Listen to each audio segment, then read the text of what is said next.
Welcome, folks. Welcome, Andrew, to a very special, very spooky episode of God versus God. Yes. We are continuing a tradition of holiday-themed exhibition matches that stretches all the way back to roughly 10 months ago. So, yes, picking right up where that left off.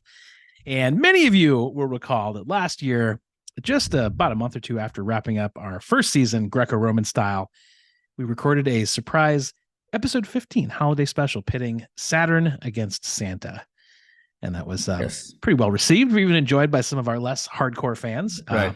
I believe you and I had a pretty good time doing it. So in the wake of just completing our follow-up season, Talk Like an Egyptian, we are delighted to bring to our listeners once again a new holiday special. This is a Halloween special, which would make the 24th installment overall of this program. That is right. Full 24 for you keeping track at home. So holiday, in terms of a holiday in the United States, for those of us outside of the borders, Halloween is very, very popular here in the United States. It remains so. And I'd say for good reason. I mean, people love it. They love that you get to wear what you want. You don't have to buy gifts for others, eat whatever you like. Maybe the greatest gift of all, you don't have to see your extended family. So everybody wins. And there's a comfort, I think, in a routine to it. You know, we've got Halloween features lots of like familiar characters that make annual appearances, witches, Dracula, ghosts, what have you. Now, costume wise, those classic figures, they have to mingle kind of every Halloween with some new entrants that will match the flavor of the preceding year. So this year, I'm sure you're going to get, I don't know, new kind of Barbie and Ken costumes. Yeah, sure. Get Wednesday Addams, maybe sexy Ted Lasso of some kind. But even as those trends are going to come and go, we know those iconic Halloween characters are going to remain. So we thought for this episode, we would pay homage to two of them, put them through our patented God versus God process, and just see who comes out on top and wins. It wouldn't be the golden goat, not the golden ale. I'm guessing the golden pumpkin. Yeah, golden pumpkin. Yeah, let's go with that. All right. Well, unless you have anything to add, Andrew, before we dive in. No, so these are not gods. We acknowledge that. We're straying from the formula in that way. But some of the gods we covered were pretty monstrous in their behavior, so we're just cutting that out and just going straight for the monsters. Yeah, that's true. And there's certainly, I think in both of these cases, we're going to go through some certainly supernatural characteristics that may not rise to godlike level, but they have to be at least in the exhibition season part of the conversation. Right. So without ado, this is the God versus God Halloween special, which will be Werewolves versus Mummies. That's right. That's right. May the best collective Halloween-related entity win. Right. Well, I'm going to start with werewolves. And the term werewolf goes way back. It originates, as we know it, from an Old English term that is pronounced, and I hope I'm getting this right, werewolf. But slightly different spelling. Now, the translation of that term is very nuanced, but I will try to boil it down for you. It is man-wolf. So really lots of layers. Right. There is a term that our old friends, the ancient Greeks, had for a werewolf. That is lycanthrope or lycanthropy. So we're going to hear a bit of that term a little bit later. But in any case, whatever you call them, as most of us are aware, a werewolf is an individual, I believe, typically a man, as far as I know, who is able to shapeshift, voluntarily or not, into a wolf, or in some cases, especially in the movies, like a kind of hybrid man-wolf creature, but very wolf-like. This typically happens, of course, after the individual has been placed under some kind of curse or affliction. That's usually a bite from another werewolf, sometimes a scratch, but some sort of bad thing has happened to result in this lycanthropy. And of course, that transformation happens typically on the night of a full moon. Now, I should point out, almost as a public service, this year, the next full moon is actually on October 28th, which is the Saturday night prior to Halloween, which I don't know how this works over in Massachusetts, but here in Chicago, that's where the adult Halloween shenanigans really happened, is that Saturday night. So this year, for all of us out there, keep a watchful eye out for any kind of casual werewolfery happening. Bring your spray. That's right. There'll be tools to bring, but you'll hear all about them in a minute. Okay. So, of course, once a werewolf becomes a werewolf, they become incredibly dangerous to humans. They have the sharp teeth, the claws that can puncture the human skin. And they don't hold back. They will typically attack anything that moves without any kind of self-control, without restraint. They are impulse-driven. They tend to instinctively lash out with a bite or a swipe before asking questions, if they can even talk, which most people can't. So, right. And they're also less vulnerable to injury because, of course, they heal very quickly. So they're hard to bring them down. They've got this sort of superhuman speed and strength. They can land on their feet after a high fall, and just kind of defined by these aggressive animalistic urges, which are already significant because they're usually men, but in the wolf form, even intensified, greater sense of hunger, sexual arousal, what have you. So most of what we know about werewolves comes from the Middle Ages.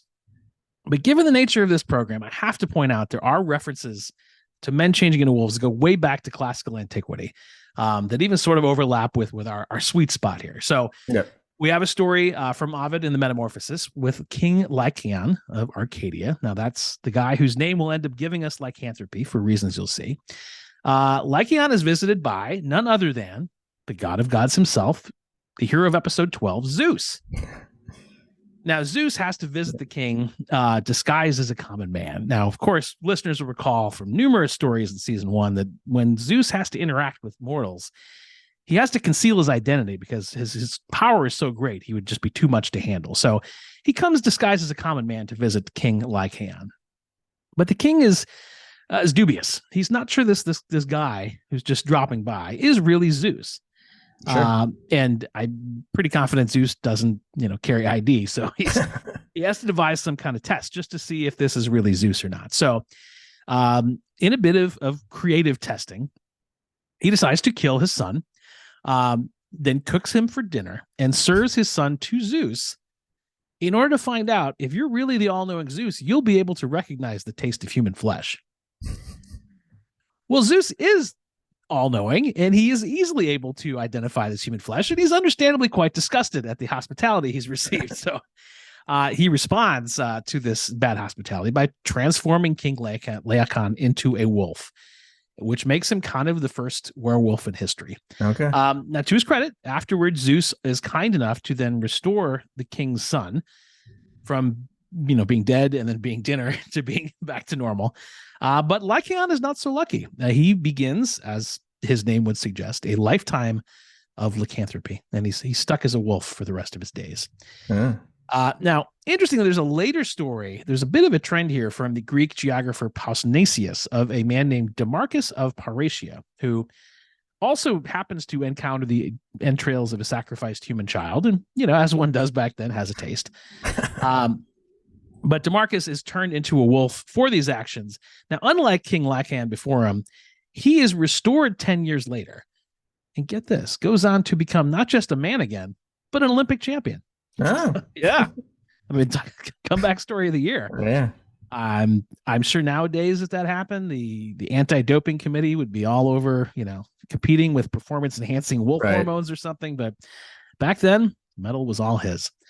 And Pliny the Elder tells us this kind of thing happened a lot, pretty regularly back then. A man would be transformed into a wolf because of a human sacrifice and having a taste. But if you're able to abstain from tasting human flesh in your werewolf state for 9 or 10 years, if you can last that long, you can come back to human form. But there's a catch. If you lose your self-control and you do have one more tasty morsel of human flesh, you will stay a wolf forever. So a more regular thing than I would have expected back then in those ancient days. But beyond the sort of more mythical age, this is where lycanthropy starts getting more and more real. So you get up to Petronius, the 1st century AD, time of Nero. Virgil writes about a man who voluntarily uses herbs and poisons to turn himself into a wolf. So it's sort of a self-appointed werewolf, kind of an early example of macro dosing, I guess you would call that.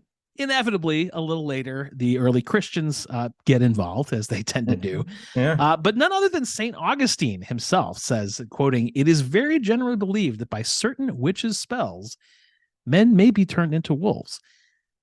Now, it caught on for a while. By the 4th century, there's so much of this talk, the church finally has to say enough. They issue a formal doctrine on all things magic, witches, and transformations. The spoiler alert, the Christians are against such things. So they actually have a doctrine that states Whoever believes that anything can be transformed into another species or likeness except by God himself is beyond doubt an infidel. Okay. So that's right there in writing. That should have closed the book, should have settled things. But over there's a draw back to this notion of a werewolf. So over the centuries, it really catches on in European folklore all over different parts of Europe. And to the point where by the Middle Ages, by the time that comes around, cultures feel the need to start creating laws to protect people from werewolves. So it becomes more of a legal matter. There's one medieval law code from King Canute, unfortunately spelled C-N-U-T, so just really asking for a troublesome typo. But that law ensured that the madly audacious werewolf do not too widely devastate nor bite too many of the spiritual flock. So King Canute is saying, yeah, I mean, you're going to have werewolves, but let's just make sure there aren't so many that it's going to affect church attendance. So as becomes their style, the Christians, continue their sort of retroactive interpretation of European folklore.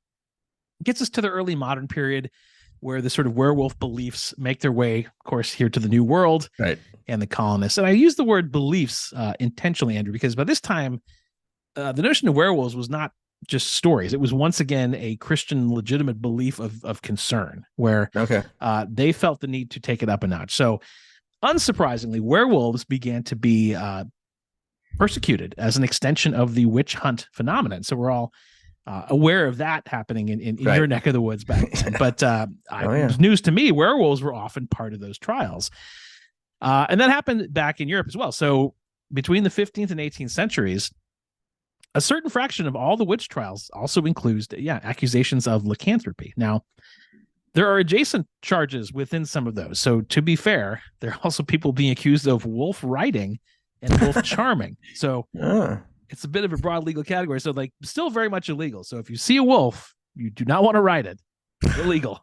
Definitely don't try to charm it or they will get you for that. So it sounds like legal minutiae, but these trials were a big deal. There were a lot of public interest in them, and the prosecutions of werewolves began to peak in that period.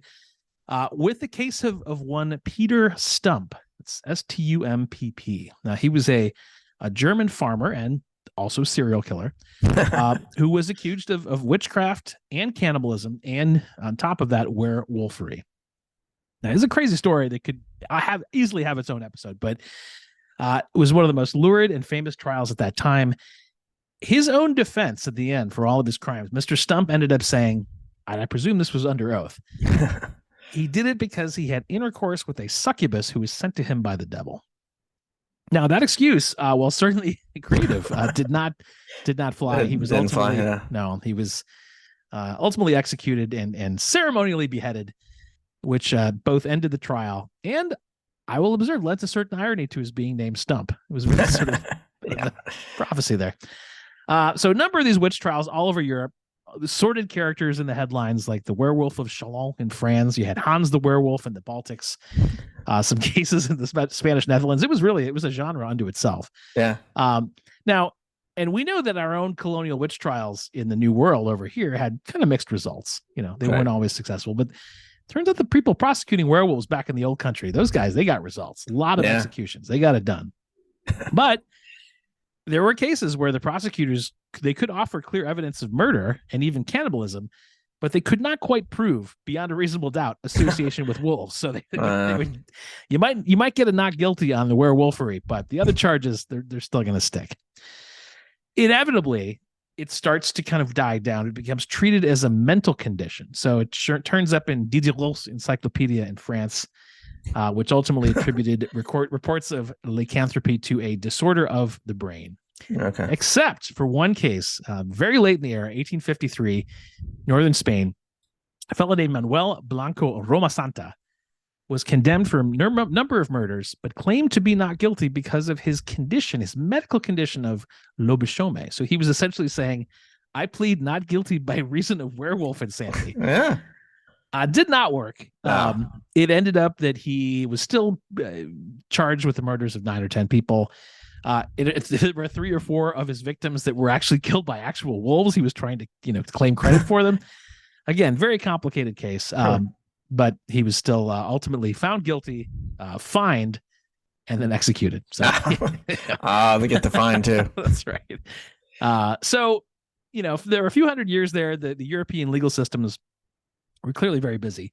But once the trials kind of wound down in the early 18th century, that's when the werewolf starts to kind of assume this more lighthearted mantle of, folklore studies, gothic horror, werewolf fiction, all the predecessors for the kind of horror fantasy genre that we know the figure today. So definitely a complicated history. But back to that folklore a little bit. So there's a lot of variety, it turns out, to how a werewolf presents himself. There's not just one way to be a werewolf, and that can be temporary or permanent, like the ancient Greeks had it, or somewhere in between, 9-10 year window.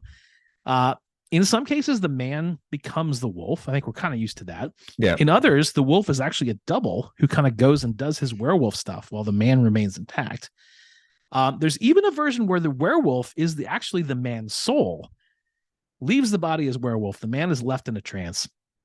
So there's a very spiritual dimension to it. But in any case, there are some commonalities in terms of physical state. So, and one thing that never occurred to me, there are physical traits, even when a werewolf is not in werewolf form. Even when you're a human, according to a lot of these cultures, you have certain physical traits. So there's a tell.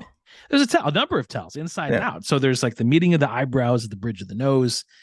You got the curved fingernails. You got the sort of low set ears, the kind of swinging stride. And people would come up to you if they thought you might be a werewolf, and they would it seems very unfair. They would cut into the flesh of the accused and peek within to see if there's any fur in there. Again, just another example of science.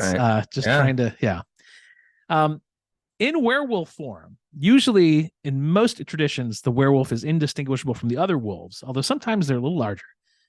Sometimes they keep their human eyes, so they're a little extra soulful. Occasionally they even have a voice and can talk, but most of the time they can't.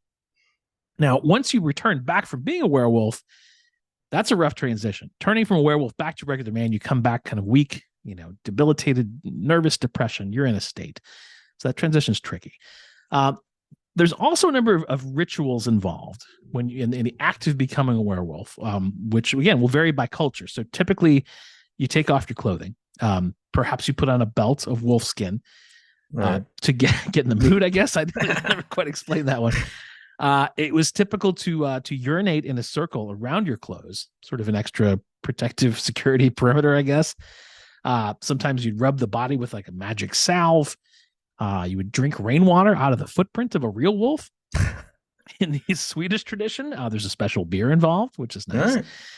In parts of Italy, France, and Germany back in the day, you would sleep outside on a summer night with the full moon on your face, but only if it's Wednesday or Friday. So it's like no weekend lycanthropy, people. We have rules. So you got to time your full moon properly. All right. But I feel like I have to issue a reminder here. As enjoyable as many of these activities sound, going a little au naturel in the moonlight, a little outdoor urination, a little magic beer. Being a werewolf is not fun in games. It is most of the time considered a divine curse. And in a slight contradiction to some of the early Christian churches, there was a period where Christian saints were able to apply this curse and make people into werewolves, which had to go against the letter of the law. Yeah. But again, none other than St. Thomas Aquinas said, all angels, good and bad, have the power of transmutating our bodies, to the point where St. Patrick, the patron saint of my ancestral homeland, was known to have transformed a Welsh king into a wolf. And that's just history. There's no argument. So it's in the I books. did not know that, but yeah. You hear stories about St. Patrick. That one rarely comes up. No. The Welsh are certainly not talking about it. So what do you do when you do encounter a werewolf? What's the remedy? Well, in the case of the Greeks and the Romans, it was just exhaustion. They would just wait for him to tire out. So like it was kind of like a ancient rope-a-dope strategy. The night of the full moon ends, you just keep your distance, you outlast him, and then he eventually turns back. But as you can imagine, there were also lots of other attempts to cure the werewolf entirely from being a werewolf now and forever. Because, to break the cycle. In medieval times, there were, of course, medicinal treatments. There was an herb that they would give werewolves called, fittingly, wolf's bane. Some would resort to surgery or exorcism, or in some cases, a bit of both. Right. The Sicilians, I appreciate this, they would strike a werewolf on the forehead with a knife. Somewhat more aggressively, they could also pierce the werewolf's hands with nails. And you try that one, it better work. Otherwise, you're definitely going to make the werewolf angry. Yeah. And there's a big range of these. The German lowlands, you could cure a werewolf by simply addressing him 3 times by his Christian name. So, you got to guess. You got to know. You got to know. Like the reverse Candyman. He's like, Andrew, and you snap back. Like, oh man, was I doing it again? Yeah. Yeah. Sorry, you're back. I think my favorite, though, the Danish. They believed that merely scolding a werewolf would kill it. Which again is something typical for what is routinely the happiest country on earth. Just give the fellow a good talking to. That'll do it. We get it. You're extra hairy at the moment. You've been a little violent. We've all just had about enough. So why don't you go ahead and fix that? But probably, and again, unsurprisingly, the best known cure over all these centuries for lycanthropy, naturally conversion to Christianity. So. No. All that werewolf needed the whole time was just a little bit of Jesus, and he's just fine. That works every time. Yeah. Probably a tricky conversion process, I would think, but they worked it out. Yeah. Now, usually when you kill or incapacitate the werewolf, then he kind of turns back into a man. But it's worth noting in some cultures, there's also a werewolf that has a kind of a zombie element. So particularly in wartime, if a werewolf is killed, but the werewolf's corpse is not destroyed, it then comes back as like this revenant undead wolf that prowls the battlefield and drinks the blood of dying soldiers. Like, who makes this stuff up? It's very detailed. Yeah. It's got to be true. That's right. In parts of Germany, Poland, northern France, if you die in a state of mortal sin, which you don't want to do, you could come back as a blood drinking wolf and then return to your human corpse at daylight. So you have like a little transitional period. All right. But even when you come back, then the parish priest has to come out, has to decapitate the corpse with a spade, has to do an exorcism, has to throw the head into a stream. There's a lot of steps. And I'm sure there's some kind of special outfit. But it ends up being very similar to the disposal of a vampire. So much so that in Eastern Europe, and I didn't know this, their folklore had like this hybrid version that was both vampire and werewolf. Ooh. That had the Serbian name Vulkodlak. So as if either of those isn't scary enough, they combine the two into one spooky being. So, all that said, the version we know in America in kind of the werewolf fiction, much more familiar. And while that werewolf is resistant to most injuries, it is, of course, vulnerable to one thing, and that is typically the silver weapon. Now, the classic silver bullet eventually came around in the 20th century. But there's lots of folklore that established that the werewolf was not they would gather all the silver in town. It was pre-bullet. Silver was still the thing. Yeah. And of course, lots of werewolves in movies and television. We'll save that for the iconography category in depth.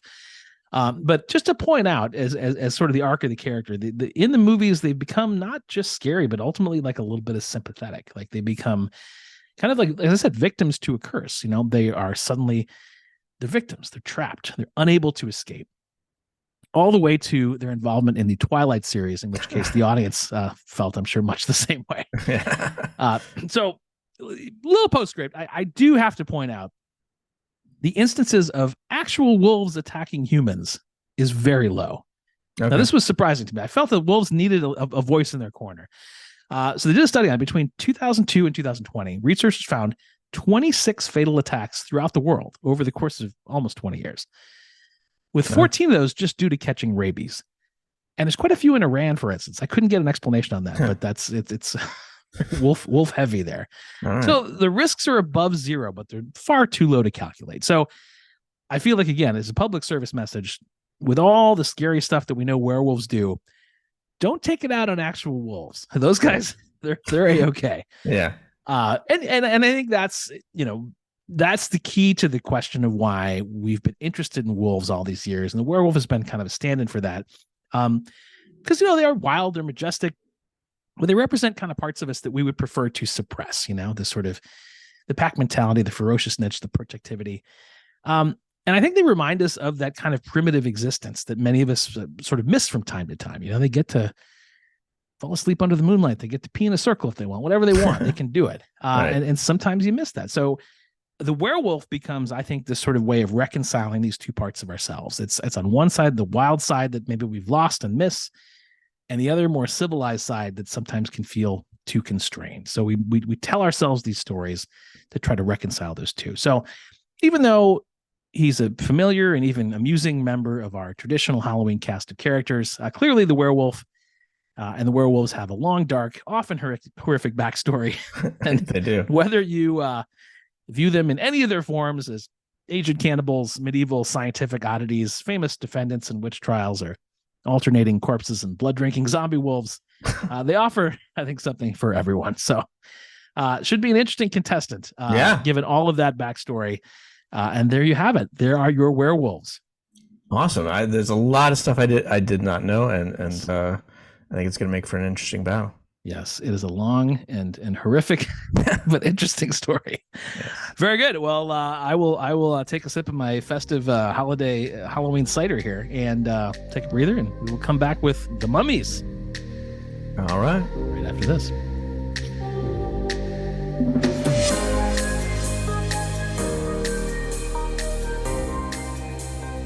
All right. So now we're going to go into the Mummies, and I think I thought I would start off with the definition of a mummy to see what we're talking about here. So the definition I got online was that a mummy is, I quote, especially in ancient Egypt, a body of a human or an animal that has been ceremonially preserved by removal of the internal organs and treatment with resin and wrapping in bandages. Yeah. So a bit gross, but not necessarily monstrous, really. No.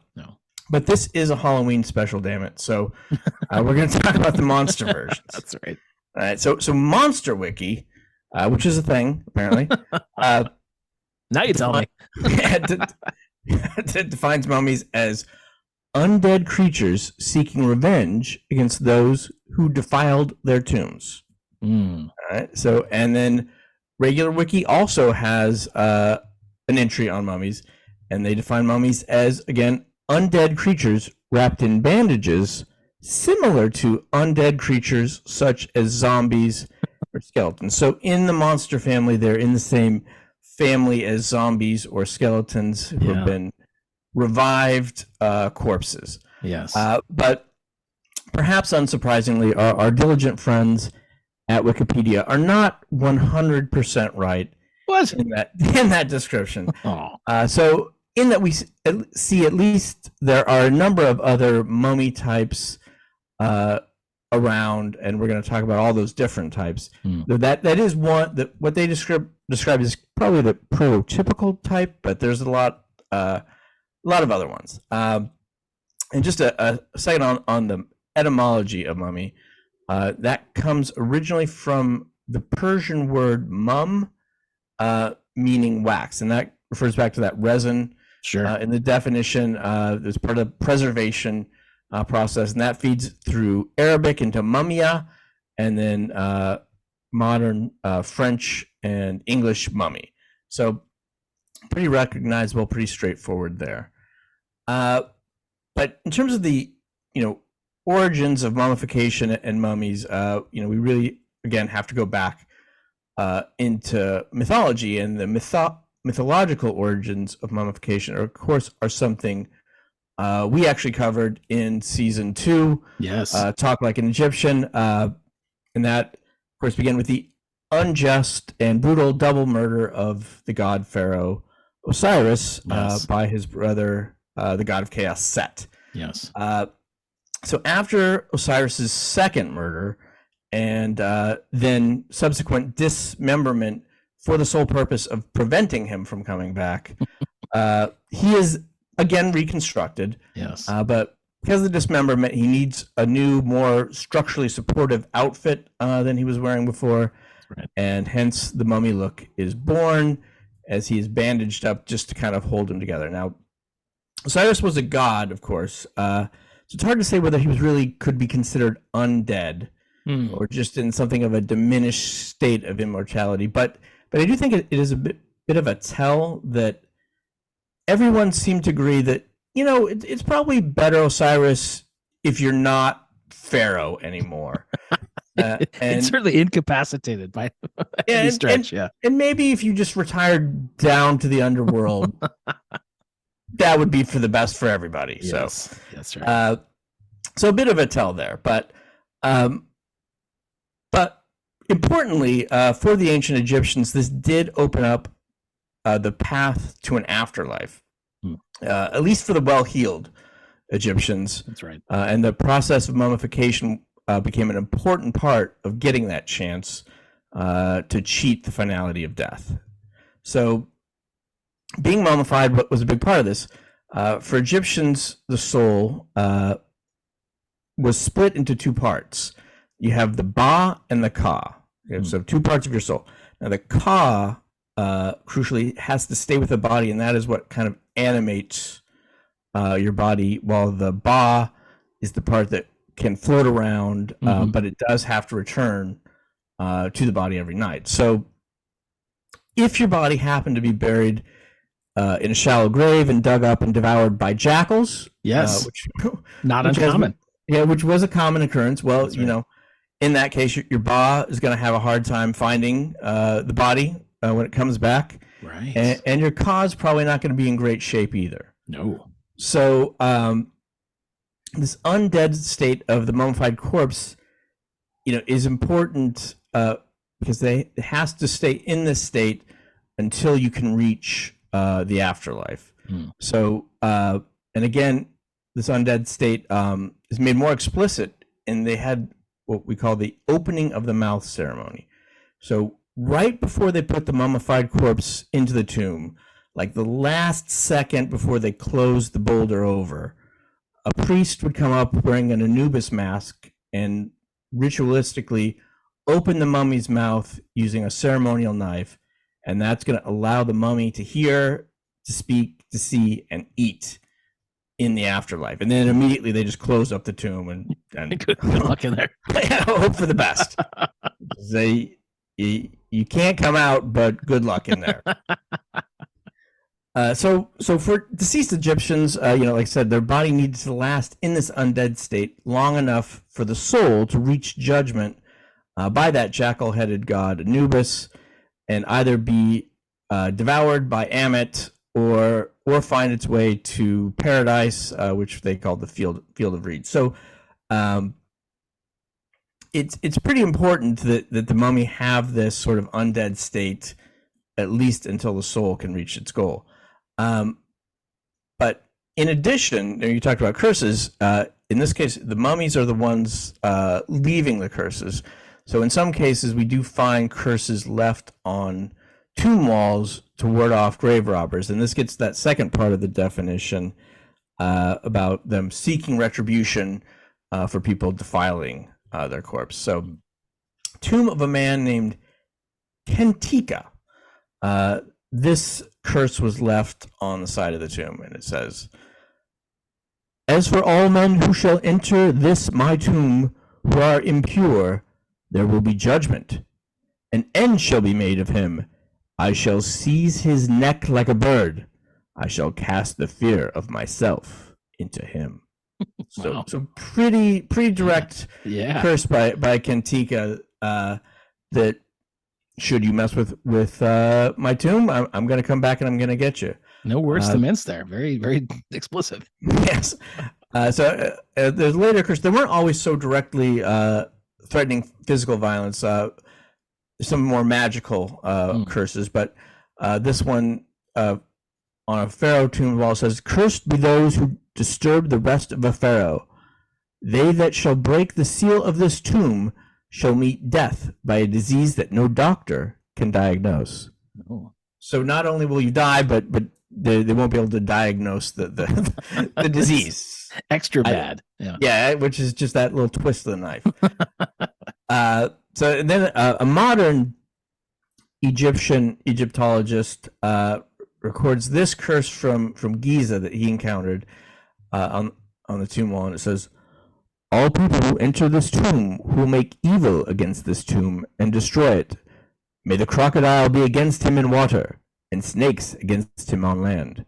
May the hippopotamus be against him in water, and the scorpion on land." So in this case, they're outsourcing the vengeance to those animals, but they are suggesting that they have that power. So, although I suggest that those animals are going to be kind of against you, whether you have the curse or not. Yes, yeah. Those animals do kind of take a bit of a thrash you first, and yes, and find out about your tomb robbery later. Exactly. True. So, just in case you were thinking about robbing a tomb, I'm going to sting you. True. But interesting, we don't get a lot of stories about mummies coming to life in ancient Egypt, about them walking around. We have tales of ghosts who return and have some revenge. There's one surviving tale of a restless ghost in ancient Egypt, where the priest of Amun has to build a new coffin and bury it to appease this restless spirit whose tomb was destroyed. So their tomb is destroyed, but it's their spirit that's walking around, not the body. And then there's another inscription by a widower on his wife's tomb, apparently written after she had already been deceased, I believe, and he complained that he is being unfairly haunted by his deceased wife, claiming in fact, that he had been a model husband in her life, despite whatever memories the spirit may have. He always put this toilet seat down. He did his share of the dishes. He swears. Not fair. It seems like a little dirty pool there to get the last word, but yes. All right. Yeah, that a little bit. Yeah. So while I didn't find these corporeal mummies wandering around wreaking havoc, but I think in some ways that did stand to reason, because having an intact mummy greatly increased your chance of getting to the field of reeds, and then you have Osiris, you have Anubis, and you have ultimately Amet, the devourer of the dead, to keep the spirits, keep those corpses in check. Right. While the Egyptian pantheon's still working. But that all changes about in the 490s CE, after polytheism is banned in the Roman Empire in favor of Christianity, and the Egyptian gods go, wherever it is that gods go when they're not being invoked. Right. So, and there's not an immediate undead mummy surge in the Roman Christian era, but in 1641, after the Arab Muslims conquer Egypt from the Byzantine Empire, we do start to encounter ghouls. Now, ghouls, interestingly, comes from the Arabic word gula, meaning to grab. So ghouls are undead creatures that hang about in cemeteries and grab and devour unlucky passersby. So I would interpret this, or this could be interpreted as the first sign of the rise of mummies after the Egyptian pantheon is not, keeping an eye on things. But the ghouls are kind of like your first, your pre-season games. Yeah, proto. There you go. Yeah, it's your proto mummy. So that's a little bit of speculation, but I will say that in general, people in the Middle Ages knew enough to leave a mummified corpse alone. There was some tomb robbery. Don't get me wrong, but sure. But lighter on the corpse desecration. Yes. That, however, changes once the Europeans conquer Egypt, starting with Napoleon's conquest and then loss of Egypt in the early 1800s. So, on the plus side of that, we got the Rosetta Stone discovered and able to once again read hieroglyphics after 1,400 years or so of that knowledge being lost. And then we are also able to rediscover ancient Egyptian myth, but also these curses saying, please do not desecrate the mummies. Oh, yeah. We just didn't know what they said before. Yeah. But despite this, mummy desecration actually becomes something of a fashion in London and New York, where people in the Victorian age have what they call mummy unwrapping parties. What? They would bring mummies over from Egypt, to invite your friends over, and then you open up open up the sarcophagus and then start peeling away the wrapping just to see. No way. To see what's inside.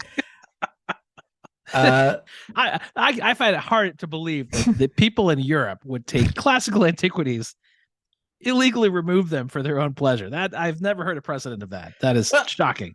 Well, in addition, for a time, mummies were also ground up to make medications,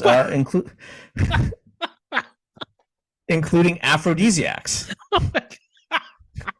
I mean, I guess there might have been something in the resin, but I don't know. The science appears rather dubious. Well, there. I mean, it did work for Osiris, I guess. That's true. That's true. Yeah, no question. Maybe that was it. Wow. So unsurprisingly, perhaps, this era of mummy mania and despoilment also starts to get us reports of undead mummies walking among us.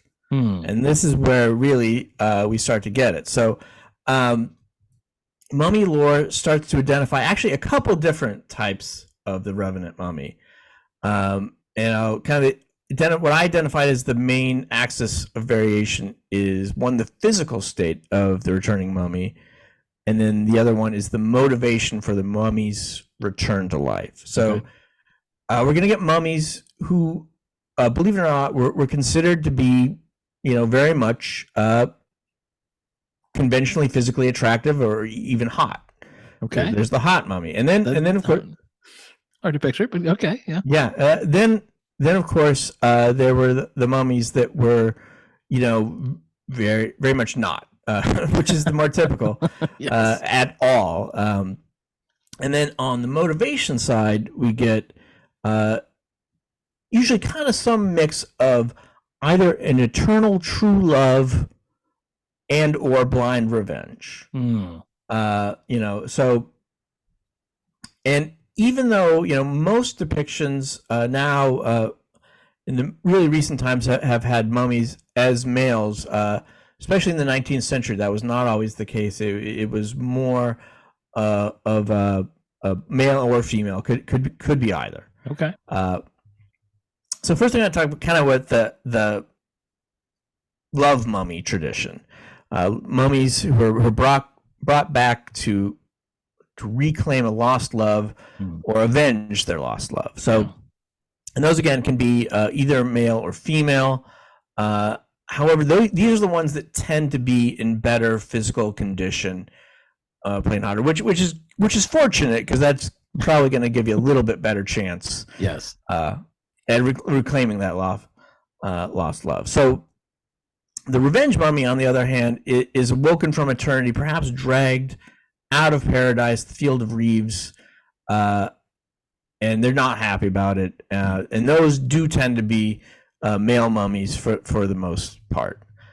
So we start to get these reports in 1827, 1840. There's stories written about them. But one of the early ones that I thought was interesting was in the canon of mummy lore was written by Louisa May Alcott, who you may remember as more famously as the author of Little Women. Yes. But she had an early mummy adjacent tale that leaned more into the curse than a reanimated corpse side, but there was a mummy involved.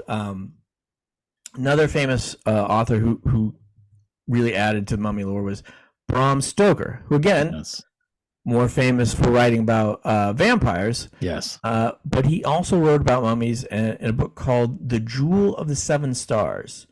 In that story, a mummy of an Egyptian sorceress is discovered by two English Egyptologists, and they, of course, just take everything out, but immediately strange, bad things start to happen to them.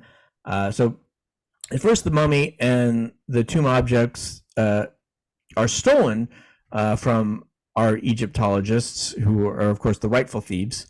Right.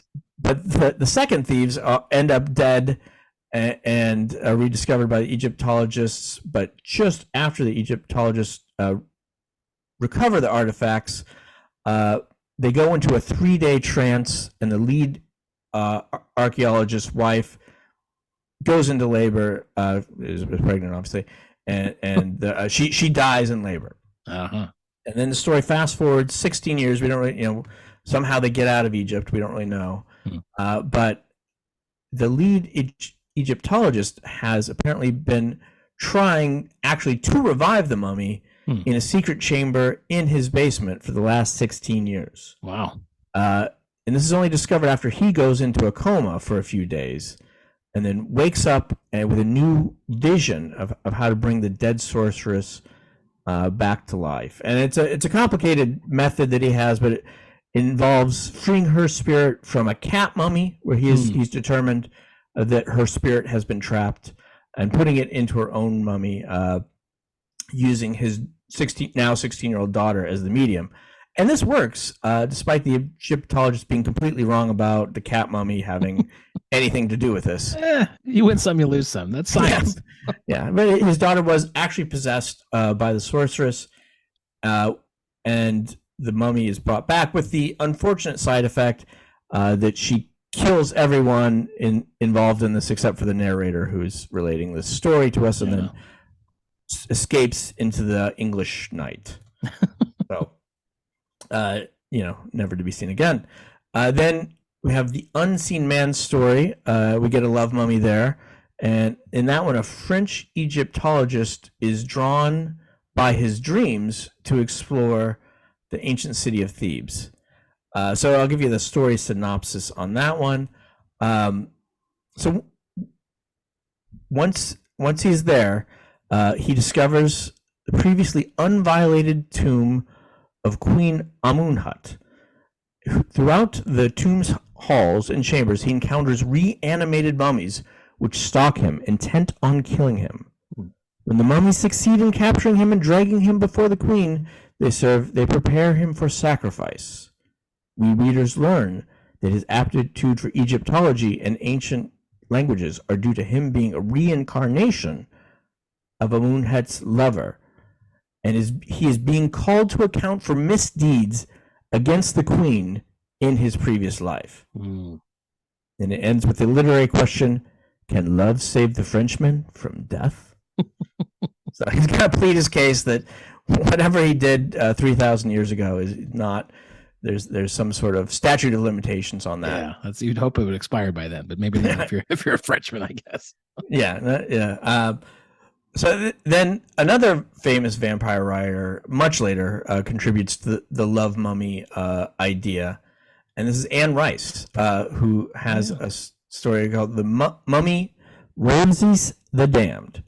And in this one, there is a super intelligent, regenerated mummy of the conventionally attractive sort who saves a young woman from some sort of murder plot and ends up using her to help him revive his lost love, Cleopatra. Oh, wow. But unfortunately, because Cleopatra has been fed the potion after 2,000 years after her death, there's been some brain rot. Oh, and so it doesn't work quite as planned, and she comes back as a homicidal maniac bent on revenge against Ramses because she blames him for not saving Mark Antony back in the day. That's what you get for messing with the past, man. Yeah, and that there's a whole series of those back and forth with Cleopatra versus Ramses. So now in the classic modern canon comes probably from the 1932 movie The Mummy, starring Boris Karloff. Yes, as the eponymous mummy. So Karloff's mummy again was a magician in his past life, buried alive in a state of suspended animation for the crime of trying to resurrect his girlfriend. So he is freed by some Egyptologists in 1921, bumbling around. But he just goes and integrates back into modern Egyptian life for like 10 years, just, living his life, hanging out in Cairo, until he meets a woman who he believes is the reincarnation of his long dead girlfriend. So he comes up with the brilliant plan that he's going to kill her so he can mummify her and resurrect his girlfriend's soul into her body. Okay. But in the end, this plot is foiled. The woman saves herself when she realizes, yes, she actually is a reincarnation of that girlfriend. And she remembers, I could just pray to Isis to burn the scroll of Thoth, which is what is keeping this mummy alive, which Isis does through her statue. So wait, that happens in the movie? Yes. Wow. That was not a twist I saw coming in a movie from the 30s. No, they were all in on the lore. So nice. Now so these have mostly been mummies who are on the more intact side. Right. Arthur Conan Doyle, author of the Sherlock Holmes series, of course, is also one of the first and most influential writers on kind of the revenge mummy. In this case, his was a dangerous, mindless version of the mummy. And that was told in the story lot number 249. And in there, the mummy is a mute tool of an unscrupulous Egyptologist who has been brought back to life to serve as a hench mummy for the Egyptologist. Who knew Egyptologists had so much of a dark side? They really do. They must be stopped. It's really what I've come to in this. So then we have Harry Houdini wrote a first-person account of one of his mummy encounters, and in that case, it was, appropriately enough, a narrow escape from the clutches of an army of mummies led by a mummy pharaoh in an underground cavern. But probably no work did more to cement the popular image of mummies as being fully wrapped and less than articulate as the Mummy series starring Lon Chaney as the mummy Karis. These were in the 1940s, and Karis was a mummy who had his tongue cut out as part of his original death sentence, where he has been both killed and then reanimated as the guard of his beloved princess's tomb for 3,000 years. And then when, again, our Egyptologists come in to find her tomb, Karis is employed by some Egyptian priests who are just hanging around to exact revenge on these Egyptologists. But later installments of these movies, Karis has been brought back, and he goes on a rampage, first in Massachusetts and then later Louisiana, continuing his anti-Egyptologist murder spree, at his own deliberate, groaning, mute pace. So further proof that if there's one place that's not fit for a bunch of scientists, it's Massachusetts. that is.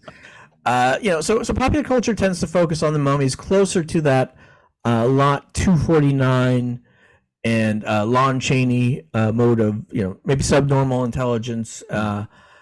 It is still recognizable form. Still slightly shambling, wrapped figures.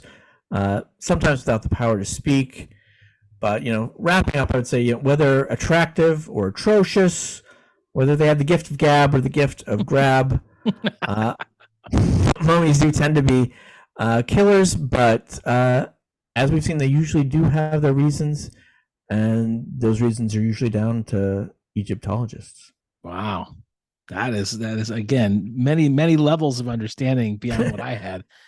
Yeah, it's hard not to picture. There are some good commonalities between the two subjects beyond even just the mythological origins, but also this sense that they have a reason behind what they're doing. There was something other than external from them, like something bad had to happen from somebody else to make them do this. You made me do this, Egyptologists or jilted lover, whoever the other object is. Yes, yeah. Exactly.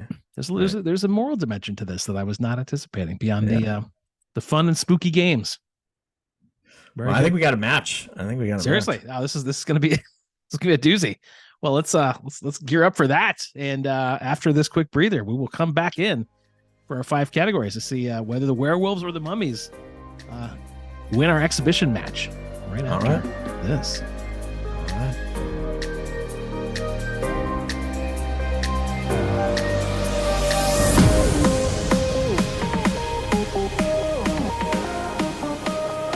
All right, we are back for our category rounds.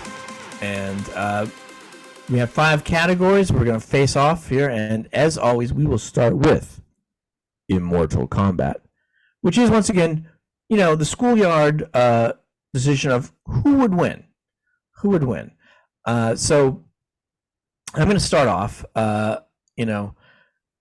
Give kind of what the Mummy brings to the table, and then we can figure out who's going to win on this one.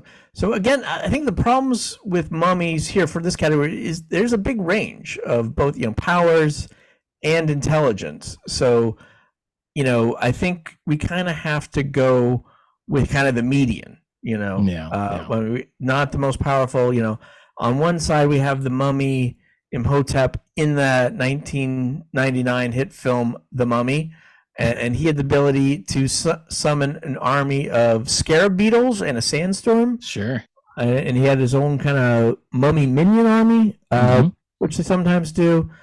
And then on the other side, we got the Mummy in Conan Doyle's Lot 249 Mummy, who was kept by his master in a coffin and only mindlessly carried out the murders. So, even though in that case, I believe he did have some sort of super strength and some sort of invulnerability.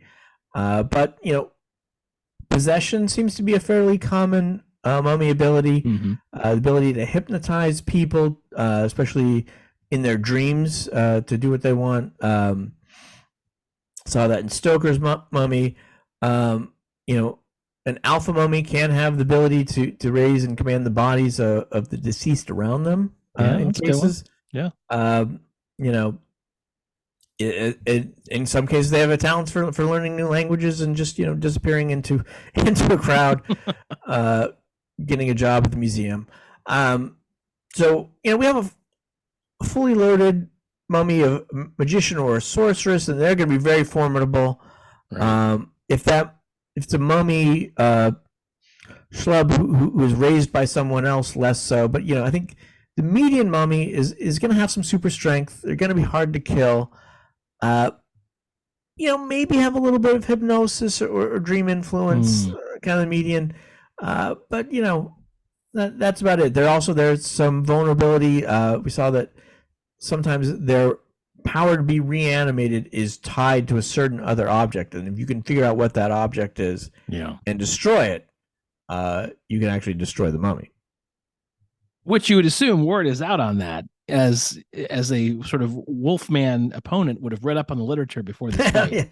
Yeah. That's interesting. Well, just as there's a wide range of kind of levels of ability in mummies, somewhat conversely, there's a wide range of traditions for the werewolf, but when in werewolf state, they actually are relatively consistent. Okay. So they seem to be, with a little bit happening on the margins, but once they're, they get there in different ways, they're there for different reasons and different durations. But once they're there, they have the teeth and they have the claws and the sort of superhuman strength, and they have the willingness to fight, which we've talked about many times as an important factor in this category, especially if they're threatened or hungry, which for a werewolf is virtually all the time. The reason I bring up the review of literature is clearly at this point, the word is out that if a werewolf is your opponent, you have a silver bullet, you'll be fine. Right. But even lacking that, if you hit one on the head with a knife, say his real name 3 times, give him a good Danish scolding, you might be able to win that fight. And if you do that, you're left with sort of a tired, depressed man who is very easy pickings for a fight. All right. So there are techniques available, but when in that werewolf state, they are pretty fierce creatures. So it's tricky. I guess I come back to the mummy might have an advantage because of those sort of supernatural, almost possession type faculties, where I feel like a werewolf, because of its vulnerability, would be especially vulnerable to that. Physically, they're very strong, but I feel like they're in a bit of a state, right? They're not at their best. Right. That could be a really good counter weapon. On the other hand, though, you did mention, I think most of these mummies are fairly, they move around in a fairly kind of slow, shambly kind of way, right? Yes. Yeah. There's not any, they're very deliberate movements in all the. So you don't have like literature. A fast mummy. No. But deliberate. No. And the reason I bring that up is because clearly in a lot of successful defeating of the werewolf, you just wait them out. Right. And mummies, if nothing else, have proven to be very patient. Given the time horizons of those stories, they have the time. They're going to play the long game. But to do that, you really have to kind of evade, and with those slow, deliberate motions, maybe not. It's a very close one. Yeah, it's interesting. I think if the environment, if the mummy has full access to its tomb goods, it's going to have some silver with it. Yeah. But if those rascally Egyptologists have taken it all, once again, it's the scientists who get you into trouble. Yeah. Who knew? Well, I think I will give. I'm going to give the mummies the edge on this one. It's a very slim margin, but I think given that sort of supernatural psychological component, I think that's what puts them over the edge. Yeah, I think I'll join you in that one. I think it is close. It could kind of go a couple different ways, but I think more cases, the mummy's going to probably be able to get them. So all right, and that brings us to curriculum deity. And that is, who would you rather be, which is really interesting for this one. Yeah. And then I think we decided who would you rather dress up as? Yes, we did. We're updating the category a little bit. We won't be normally that would be worship. I don't know if that's going to apply to either of these. No. These figures. So, Matt, why don't you start us off on this one? Yeah, I mean, in terms of who to be, it's not great for the werewolf. I think you've got the sense of curse. You have a lot out of your control. You have these kind of primeval urges that are overtaking you for at least portions of your life. I suppose on the plus side, you have a certain sense of independence. You get to tap into that kind of primordial self that some dismiss. Get out in nature. Yeah, you get some fresh air. Get some, I haven't gotten to movies yet. I guess maybe if you're a teen wolf, you get to become a high school basketball star. We gain popularity. We'll get to him in a little bit. All right. I do feel like on a practical level, the whole full moon thing for a werewolf would be really inconvenient for scheduling, because you're really like, oh man, it's a really good concert coming up, or there's this game I want to attend. That's a full moon that night. I'm going to be worthless. I can't make it to that. I think they're, in the grand scheme of things, the werewolf is mostly just absorbed in the sense of curse. They've got very high legal exposure, depending on which legal system you're involved in. Yeah. And lots of people trying to kill you, or at the very worst, call you names, hit you in the head with a knife. Just a lot of people after you. So, not a great case for wanting to be a member of the Wolfman tribe, or the werewolves. In terms of dressing up. And again, we're going to the practical level here. The head and the fur sound pretty hot, and I get a little warm at a Halloween party. So unless it's a nice brisk evening, that could be tricky. I would need a mask to do it that would allow for easily eating and drinking. Because if I'm going to take on this costume and I'm going to go full method. So I need to account for that voracious appetite. There's going to be a lot to eat, a lot to drink. So it's kind of a practical level there. I do have to point out, and maybe this is a bit of a tangent, but I was kind of dipping back into our holiday special with Saturn and Saturnalia. I feel like our one of our joint complaints was that we kind of realized the Puritans, took Saturnalia, which had a lot of quirk and a lot of interesting stuff, and just sanitized it, made it uninteresting, took out all the fun parts, and left us with a much lamer end result. And I feel there could be a similar thread here with Halloween. I feel like, if you're going to wear the werewolf costume, chances are you're going to do a little roar, you'll flash your fangs, go about your business. Yeah, sure. But to all of our younger listeners who are considering a werewolf costume, I would remind you that trick or treat is not just a traditional slogan. It is an explicit threat. So, a lot of kids, I think, forget this, but it is. If you do not provide a treat, it is my cultural duty to play a trick on you. All right. Now, if you are dressed as a werewolf, that gives you license to do any manner of misdeeds against the home of somebody who might, deprive you of that treat. So based on what we've learned in this episode, that can be anything from, the swipe of the claw to the face to eating their children, depending on how you interpret the costume. So I guess that's, I would be a little constrained by the costume, but for the youth who would really be taking this seriously and taking on this character, I say, go for it. It's time to give Halloween some teeth, raise the stakes, get out there. Make trick or treat mean something again. So I do want to point out that Matt's not a lawyer. Very much not. So his advice on this comes to your license. You may want to consult an actual lawyer before. I think the advice of a novelty podcast co-host is right up there with a werewolf defense in a court of law. We're not going to carry a lot of weight. All right. So, all right.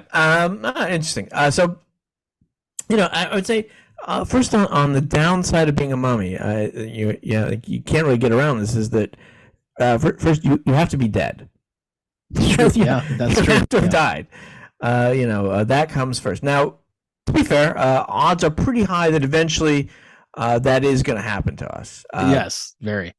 If the past is any indication, so I guess that's some sort of mitigation. Then for most of the mummies that we've learned about, they're in a state for thousands of years in that state of death.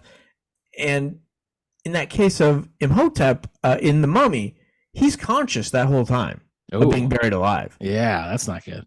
For 3,000 years.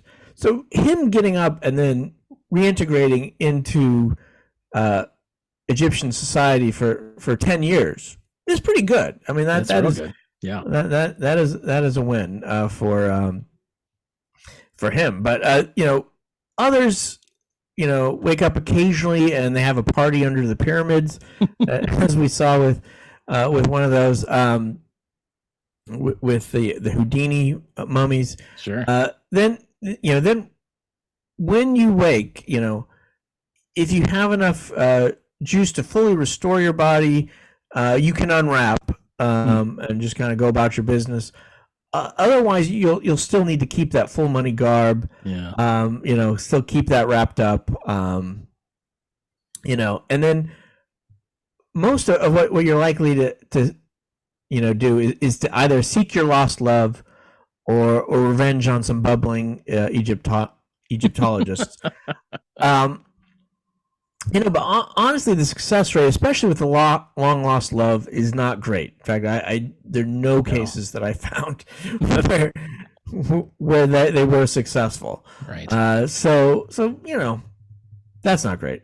And then again, as we said, normally we'd be asking who to worship, but in this case, who would you rather dress up for Halloween? I think both of these monsters are pretty recognizable. Especially if you're going to go all out, in the most elaborate version, it could be a tad uncomfortable again being wrapped from head to toe. You got to make sure you have your own opening of the mouth thing so you can breathe while you're doing that. The mummy, could have some nice Egyptian accessories that come with it. You can use the Linkin Park beard if you want, a little eyeliner. Nice. If you want to take that in an emo direction. And then on the other side, now you were advocating for them going full out. If you want a lower investment DIY route and maybe only use half of your rear end, you could just strategically wrap some gauze around yourself, and it'd probably be pretty recognizable and get away with it. Yeah, and pretty breathable too in a hot room, or if you're dealing with a crowded party. Very good. Yeah. Well, I don't know. The notion of a mummy being both dead and also potentially conscious during thousands of years of captivity, compared to that, the life of a werewolf seems like kind of a holiday. Yeah. And I'm reminded in hearing your account that some of the werewolves in later kind of literature are the rest of their lives are actually pretty good. I mean, they're kind of dapper. They're often high society, and they have this sort of affliction, sure.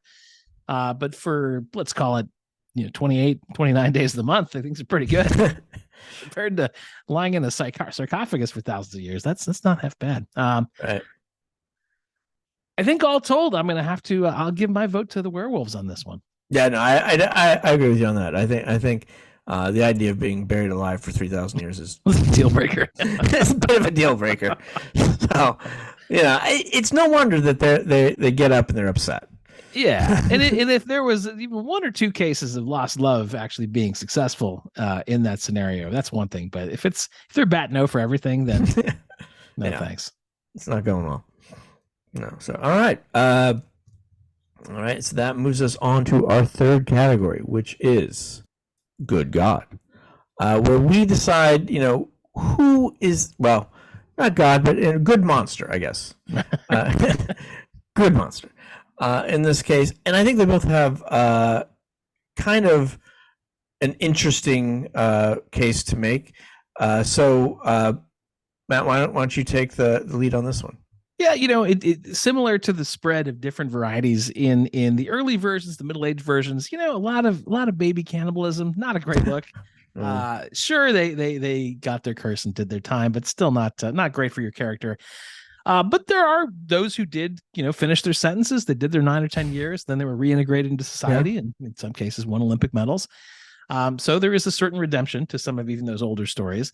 I think characters, as we alluded to a little earlier, it's a tricky question because you can't entirely blame the werewolf here. There's some sort of curse, there's some sort of bite or scratch that's happened, and he can't really help the bouts of violence, the insatiable appetites. So where there's a lot of bad behavior and certainly no shortage of violence and kind of recklessness, not entirely their fault. So they get at least a moral gray area, if not a full pass. They're the lucky ones who manage to find Jesus and get healed, but the rest of them, not every werewolf is so lucky. So ultimately, a solid mixed bag on character for the werewolves. Yeah, definitely a mixed bag leaning towards not great with the mummies as well. Some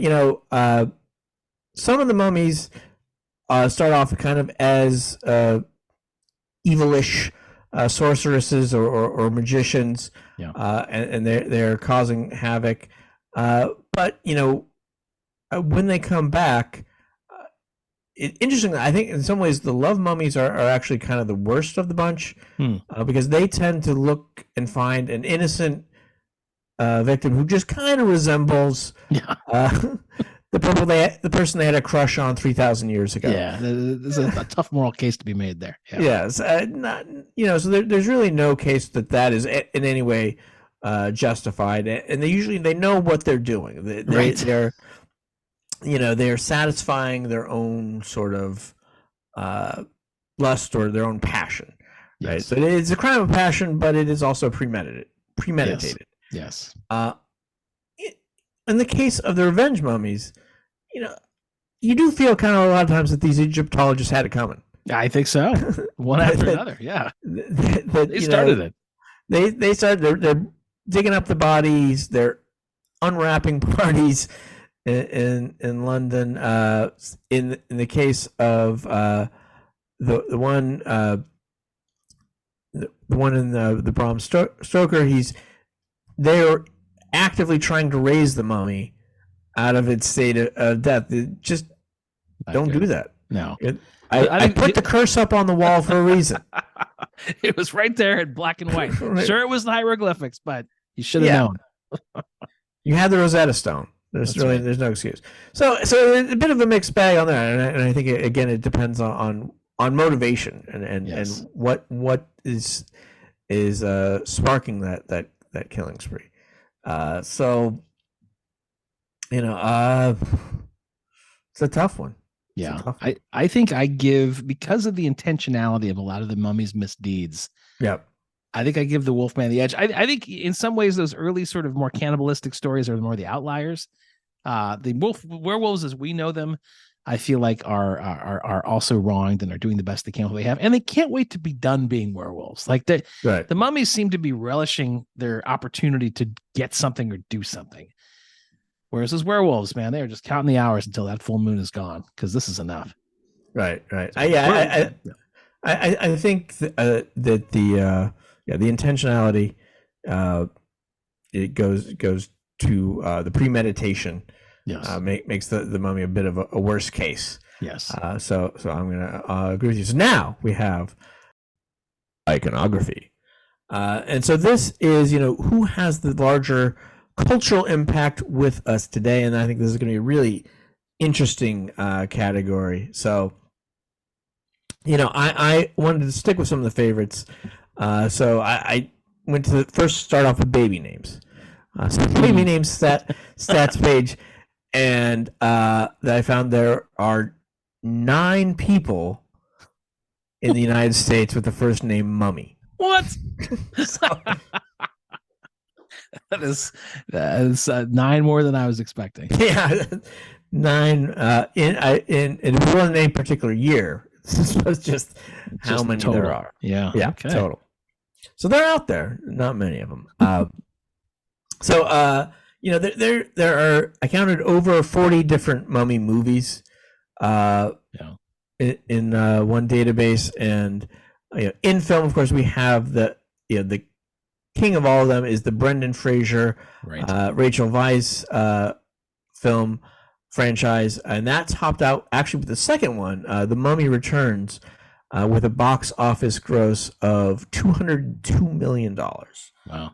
In the U.S. So that was a pretty successful movie, and that, of course, also has spawned at Universal. They have a Mummy ride at both the Universal in L.A. and in Florida, I believe.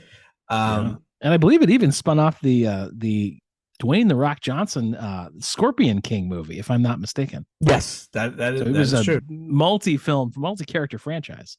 Right, and there was a Tom Cruise Mummy movie in 2017, which I did not remember at all. And I was hoping you would know about this. I was going to ask you about it because it comes up every now and then as kind of a blip in the otherwise pristine box office record. But I can't even remember any of that coming out. No, I did. I only found out that in my research. I had no idea that it even happened. So, blink of an eye, and that was gone.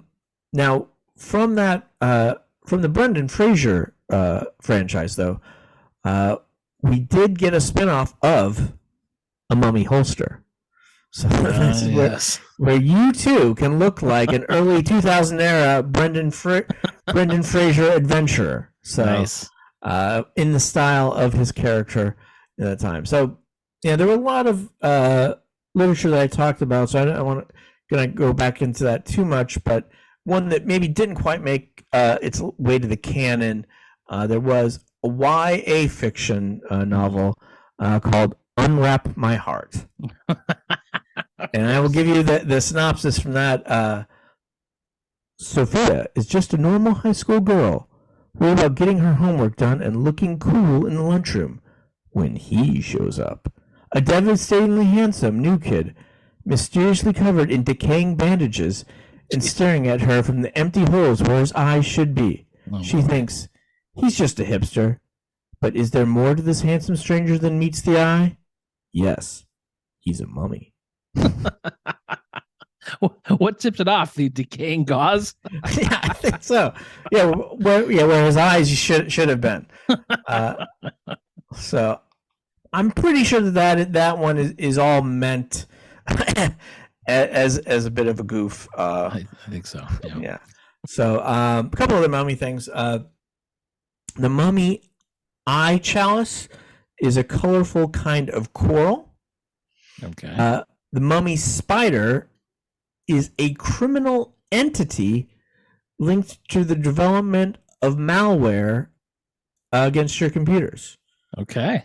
So mummy spider. And then, on lunch, on 10/31 at my daughter's school, they are going to have this next week. They're going to have beef frank mummy dogs will be served at 10:31 a.m. No, on October 31st. Yeah.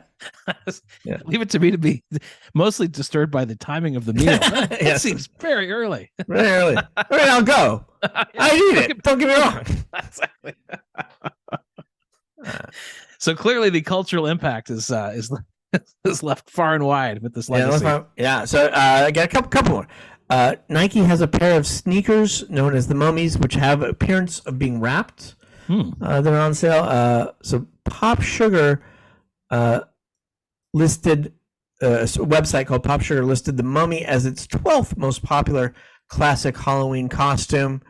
And then I also found many exterior Halloween Mummy decorations. And they range all the way from hanging upside down mummy corpse to inflatable mummies with LED lights. Okay, high tech.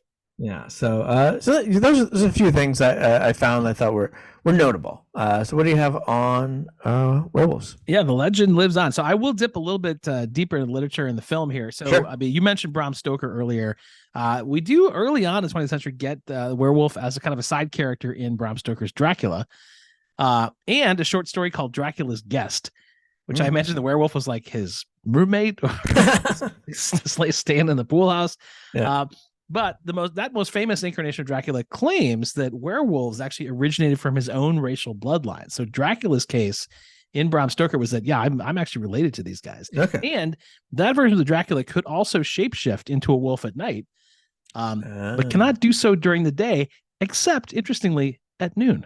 So if he wants to dabble in a little lycanthropy, he can do that, but only right during the lunchtime. Yeah. In terms of the cinematic legacy, of course, that's where a lot of the mark is left. Werewolf in London, 1935. That's sort of where the initial appearance. That's not the full kind of, anthropomorphized mummy or werewolf rather than you expect, because the star Henry Hall just didn't feel like sitting in the makeup chair for that long. But he had Jack Pierce, who was like the go-to guy for monster makeup, who would do, a lot of these other ones, but just didn't feel like it. So he's very lightly made up, and that one didn't make as much of an impact. But it's not until you get to 1941, then the also aforementioned Lon Chaney in the movie The Wolf Man. You get the elaborate makeup. He's very hairy. The character really took off with that. And that's where it kind of entered the American cinematic consciousness.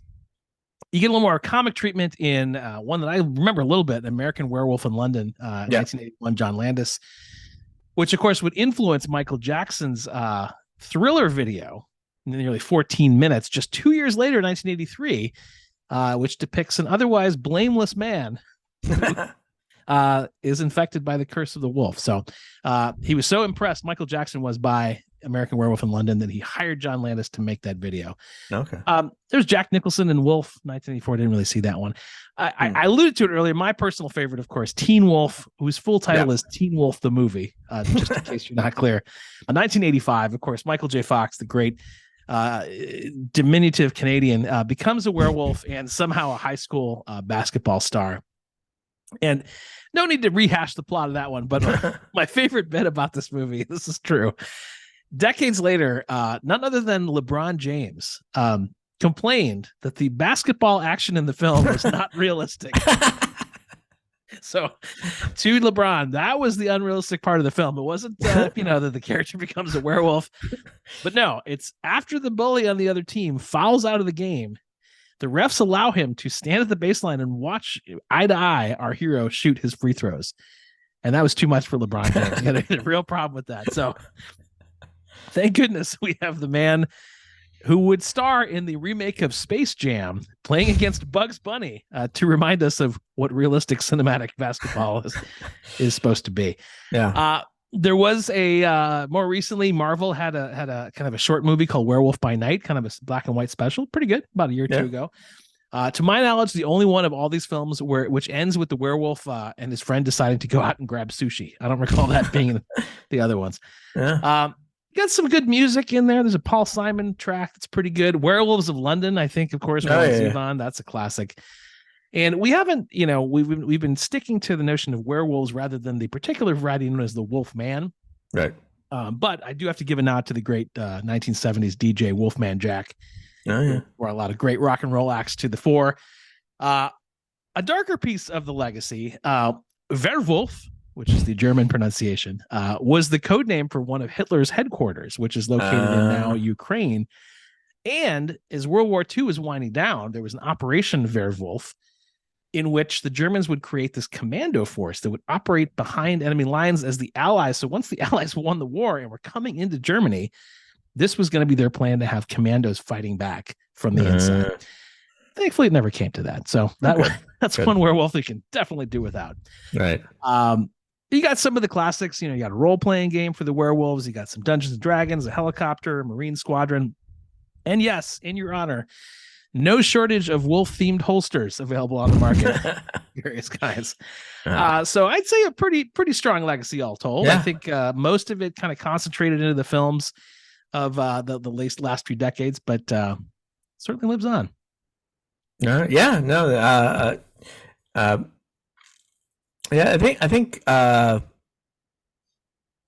this one's pretty close, but I think the werewolf just has a bigger, and I can't point to one particular thing, but I do think it has just a bigger breadth or bigger place in sort of the psyche of America. It has that longer lore, and I think it kind of spread around the world more. And so. I feel like we culturally kind of have one werewolf at a time, right? We don't.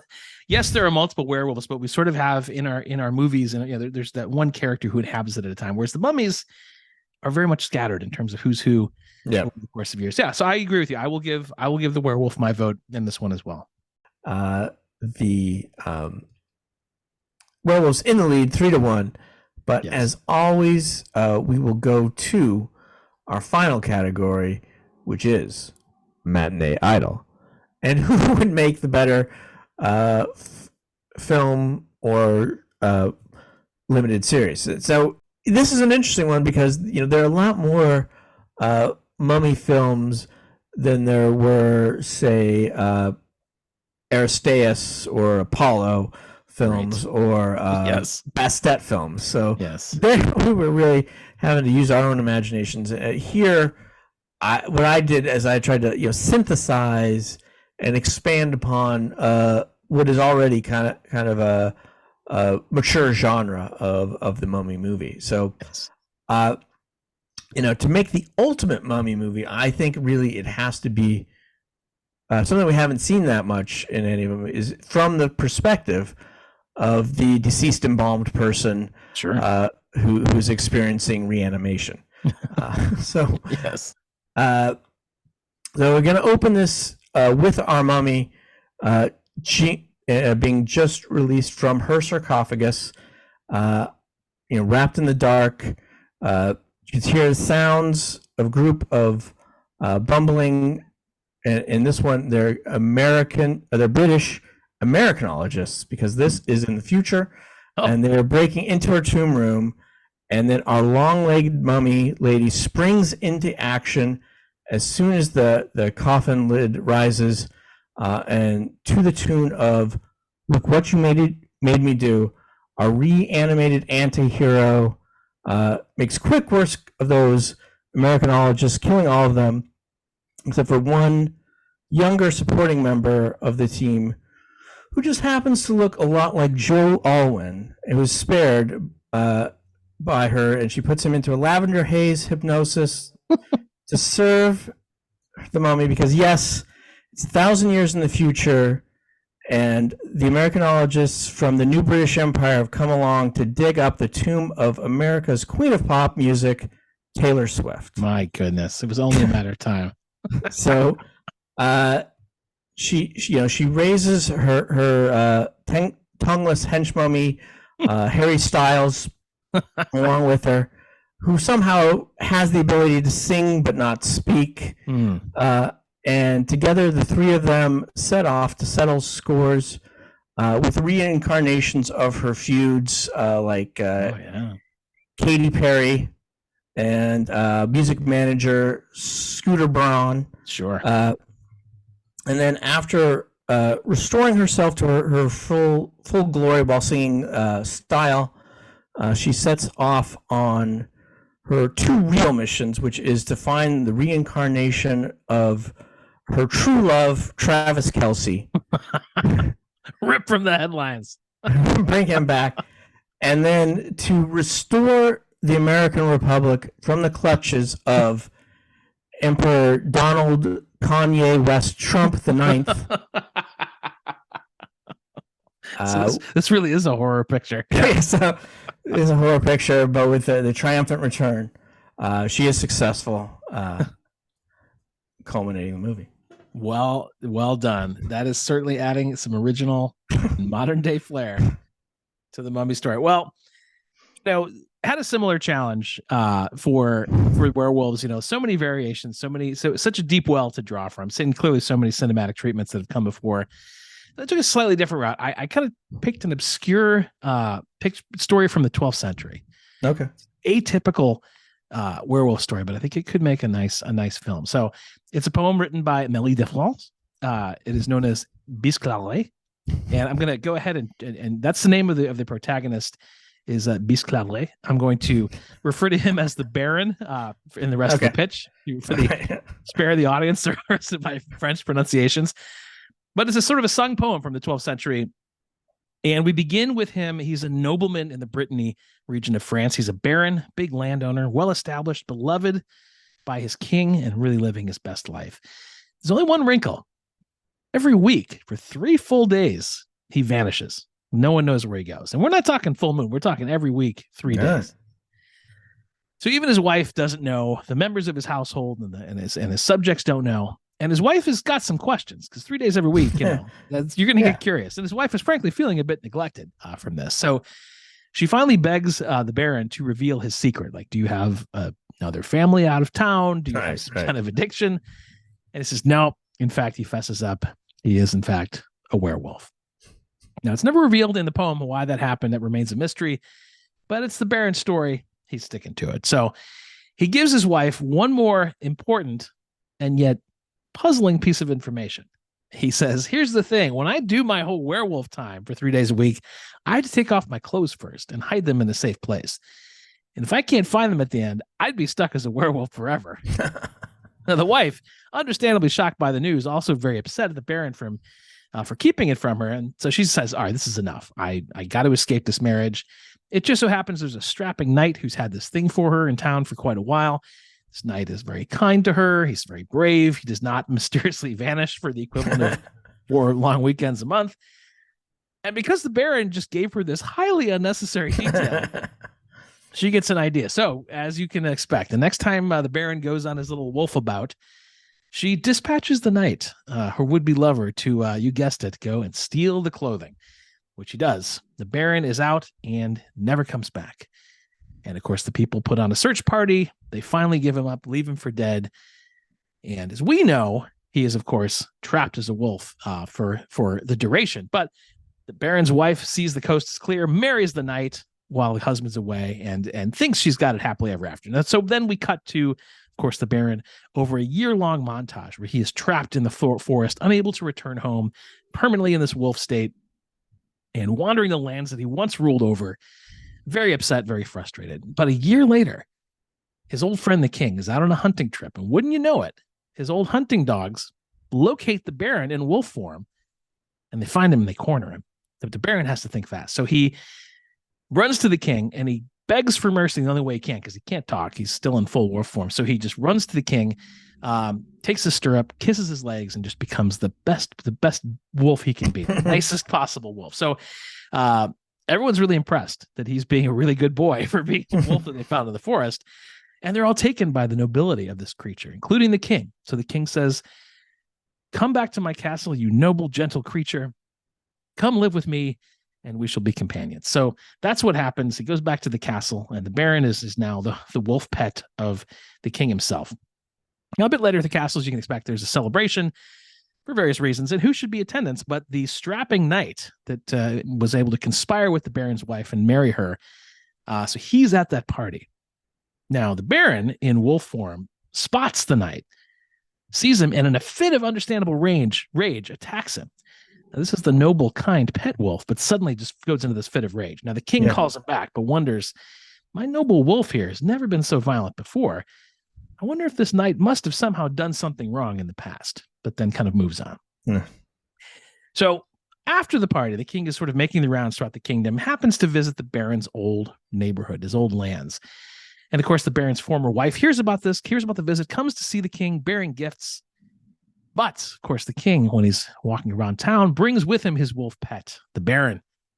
And, of course, once the Baron lays eyes on his former wife for the first time since her deception, his inner werewolf really kicks in. No one can restrain him. He gets loose, attacks his ex-wife, and in the process tears off her nose. Mm. She lives to tell the tale. Now, after the attack, there's a local wise man. So picture kind of a 12th century detective, sort of a Middle Ages kind of Columbo figure, who finally puts it all together. He's like, wait a second, the wolf had never attacked anybody. Now suddenly he's attacked the knight and then the knight's wife. Something's going on here. King agrees. So he has the wife locked up and interrogated. There's a bit of torture because it is still the 12th century. And she confesses everything, tells the whole werewolf stories. Everybody now knows that the king's dear pet is in fact a permanently wolfified baron. She even, under duress, gives up the outfit that she once stole from her husband to get him into this mess. So the king has his men put the clothing in front of the wolf baron, and he just kind of puts his head down and shakes his, no, can't do it. So the wise man, the Columbo, kind of says, hey, tell you what, bring the wolf and the clothing into the bedchamber, give him a little privacy. This is, we'll recall, the change back from wolf to man is very traumatic. You know, it's a tough transition. Give the man a little room. So he goes in there, does it, comes back out. He's the baron again in human form. Now the king is thrilled to see his old friend, embraces him, gives him back all of his lands, and in punishment, of course, exiles both the former wife and her knight husband, never to be seen again. So the baron's life is restored in the end of the film. The wife and the husband do not live as happily ever for generations afterward, because for generations, all of their female progeny are born without noses. So as a film, clearly it has it all. I don't know about that. You've got a powerful man who's brought down. You've got obviously a decent dose of lycanthropy. You've got an adulterous plot, violent attacks, and even a little good kind of detective work from 12th century Columbo. Certainly an unexpected twist on the familiar werewolf tale. And the one I think to generate enough empathy appropriately for our protagonist. So, and his only real crime was not properly securing his clothing while undertaking a typical 3-day naked getaway. So go and see the film Baron It All, or subtitle The Nose Always Knows. See it this Halloween in a joint production of the Horror Channel and National Geographic. And I had to say, in terms of casting, clearly yours is really is intuitively cast. I was looking for somebody who's a naturally hairy guy, who's not afraid to, disrobe, have a good hairy chest, expressive eyes, have his ups and downs, remain oddly popular in Europe no matter what he does. So David Hasselhoff is my star of Baron It All. And there you have it. All right. Interesting. So, very different directions on those. Yes, which is what we love about the program. We span 2,000 years of history. Yes. You're going 1,000 years back. I'm going 1,000 years forward. The power of cinema. I'm going to give it to Taylor. I feel like captures the zeitgeist at the moment. I think I will join you in that. I think that is that would certainly pack theaters in much the same way that she's doing this very weekend. Yes, this very weekend. So you did good. Same vote for me. All right. So, but 3-2, Werewolves take it. So Werewolves are victorious. Well, since it's an exhibition match, they don't formally join the Pantheon, so they are still sort of in the, maybe on the bench, but to get a closer seat to the action, as do. And who won the first one? Santa, right? Yeah. So Santa and the Werewolves are now right there on the bench. Excellent. Well, that's where we'll send the golden pumpkin straight to the werewolf headquarters. Before we drop, quick announcement, Andrew. As we have talked about, I am. This will be my final episode of this program. I am sadly. Thank you. Very, very bittersweet. I have some exciting things ahead that will come to shape pretty quickly. But I will officially turn the full reins over to you for the future of the program. So I suspect our audience will hear from you at some point about what form that may take. Right. That's right. Yeah. So I'm working on that now, working out the details. There may be some changes. Obviously there'll be some big changes with Matt not being there, but I think soldiering on to try and save the world. As it should be. Which is not getting any better. So one Pantheon on time. Yeah, so we're definitely taking one step forward, 2 steps back. But yes, keep trying. So this has been a great show, and enjoyed the whole series, the 24, so we'll be in touch, of course. But yes, we've made it this long for 30 plus years. I can't imagine that will change. Yeah. Well, thank you, and it's been a great experience and quite enjoyable and enriching. And for all of the audience who has stuck with us, thank you for enjoying the program as well, and for all of your kind words over the last couple of years. Really appreciate it all. We'll leave it there. Well, thanks to Andy Snow, as always, for the theme music. Thank you for liking and subscribing. And between now and whatever stirs up next, please tell your friends and catch up on these 36 hours of high quality programming at this point. All right. Well, thank you, folks. Bye, everybody.